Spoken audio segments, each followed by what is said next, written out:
Bon ok, aujourd'hui je suis à Latresne, mais on va en reparler un petit peu plus tard. Non, vraiment Latresne chez Deux Roues, près de Bordeaux, pour essayer la CF Moto 450 CLC. Et si je dis que je suis à Latresne, c'est parce que ça fait plus d'1 an que je cherche cette moto. Je suis allé la chercher dans le 77, je suis allé la chercher dans le 35 à Rennes.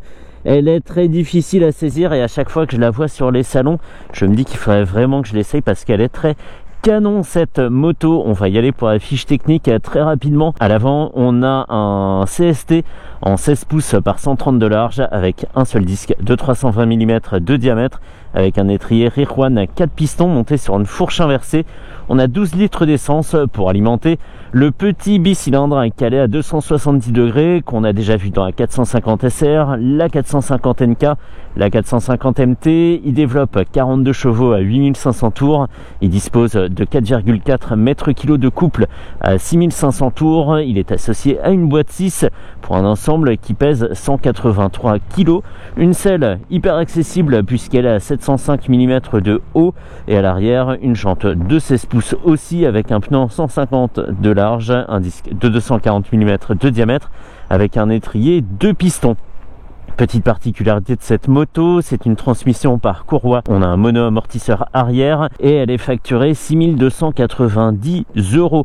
Avant d'oublier, on a la connectivité Bluetooth, ABS avant-arrière et un TFT de 3,6 pouces circulaire qu'on va voir s'animer tout de suite.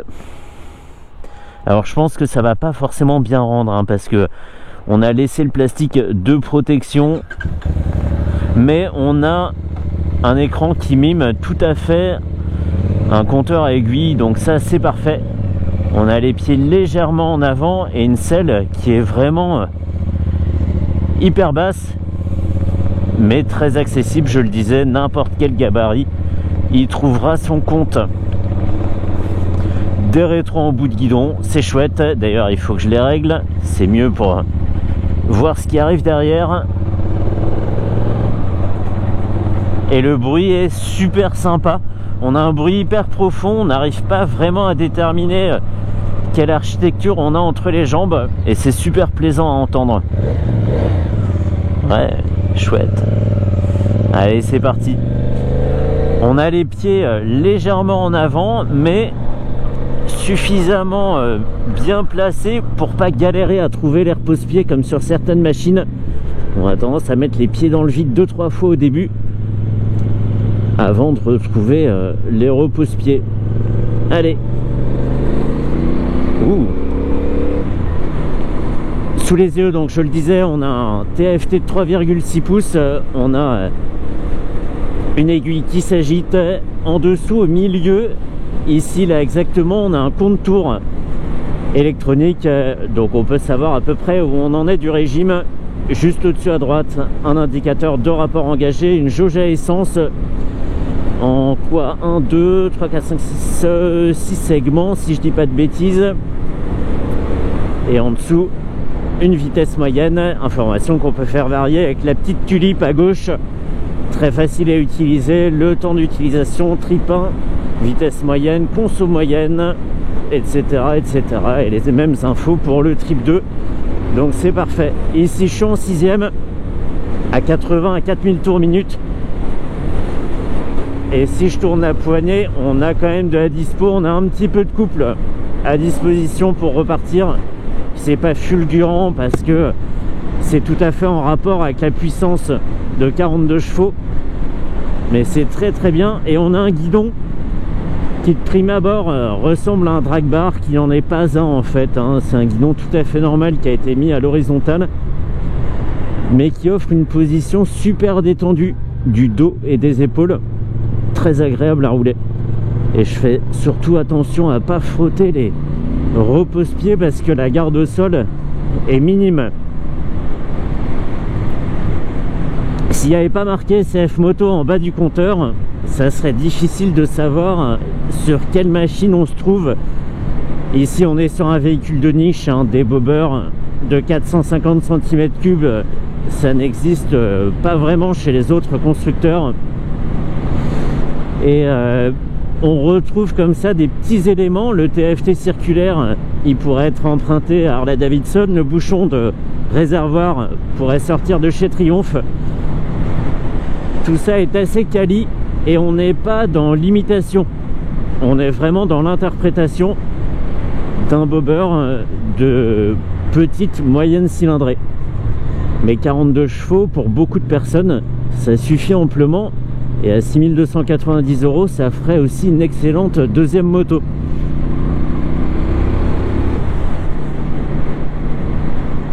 Petite Jaguar, sympa. Et ça se passe très très bien. Je regarde absolument pas le compteur depuis le début. Je sais que je suis tout à fait dans les clous, tout en me faisant plaisir. Donc ça, c'est vraiment la bonne équation. On roule tranquille et en même temps, si je veux savoir à combien je vais, je baisse les yeux et l'information est saisie comme ça en un rien de temps. Très agréable.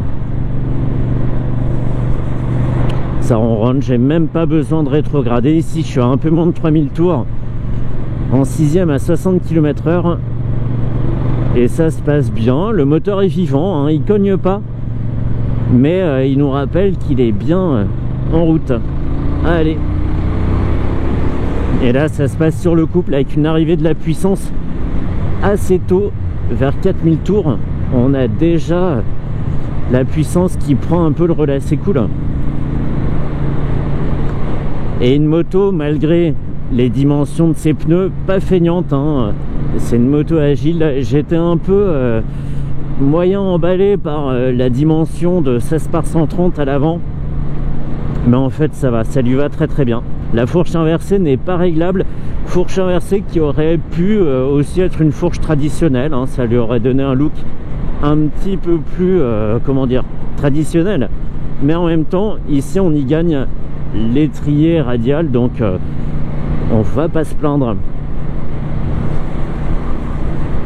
Une moto qui est valorisante, hein. Faut pas s'arrêter ni à la cylindrée ni au prix. Je crois que je me suis gouré, je crois que j'ai raté le rond-point où il fallait que je sorte. Et ben j'étais trop emballé par la moto, voilà. Je disais que c'était une moto valorisante, hein, qu'il fallait pas s'en tenir ni à la fiche technique ni au prix. On a une moto vraiment sympa entre les jambes et avec des prestations canon. Yes, mais oui. Au-delà de 5500 tours, c'est sympa aussi, la puissance est là. Et on a une machine qui devient assez joueuse, assez pétillante. C'est vraiment sympa. Et un grand merci à Stéphane de la concession 2 roues à la Traîne pour le prêt de la machine. Vraiment, ça a été un tour de France, hein, pour la trouver, celle-ci. Et quand je l'ai appelé la semaine dernière, il m'a dit « Mais bien sûr que j'ai la CLC, évidemment, j'ai toute la gamme, tu sais. » Oui, il parle pas vraiment comme ça, hein, c'est moi qui exagère. Yes. Amortisseurs et fourches font un bon travail, c'est pas par là. Et la selle, même si d'aspect comme ça, elle semble assez étroite, en fait, l'appui est parfaitement placé sous le fessier du pilote. Et on a une selle en plus qui est assez épaisse, ce qui tend à disparaître de nos jours. Hop. Pff, nickel. Nickel. L'attaque, la compression de la fourche est très bonne. Et on a une moto qui dévore les obstacles tranquillement. Allez.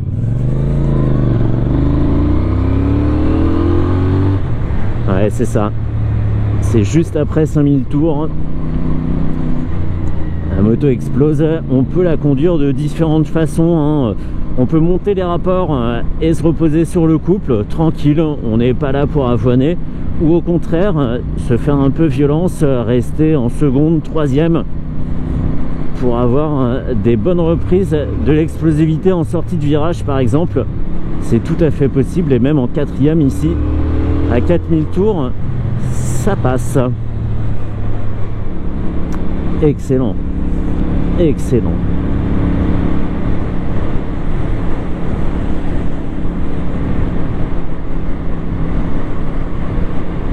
Oh, me voilà seul au monde, au guidon de mon petit custom.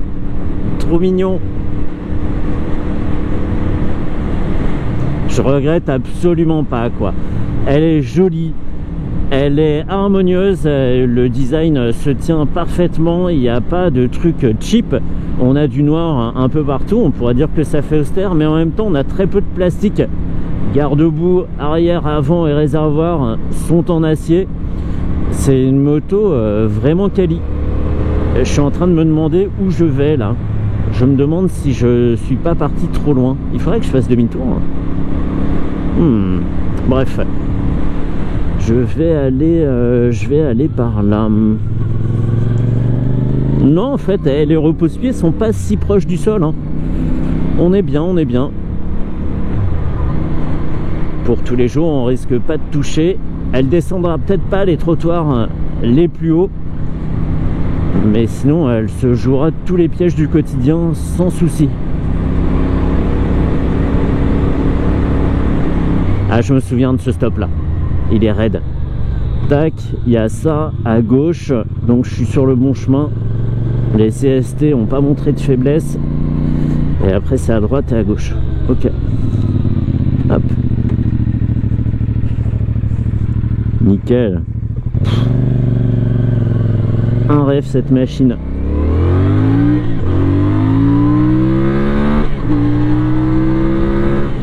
Yes. Yes. Ouh. Et le disque de 320 à l'avant avec son étrier 4 pistons, il travaille en toute discrétion. Il fait ce qu'on lui demande, son chichi, il n'y a pas un mordant exagéré, mais ça rendrait la conduite un peu asymétrique. On a une moto qui a des performances sympas, mais qu'on aime faire rouler tranquille. Si ça fait que piler à l'avant, c'est pas très agréable. On sait qu'on va s'arrêter, mais on n'est pas dans la démonstration de force ici.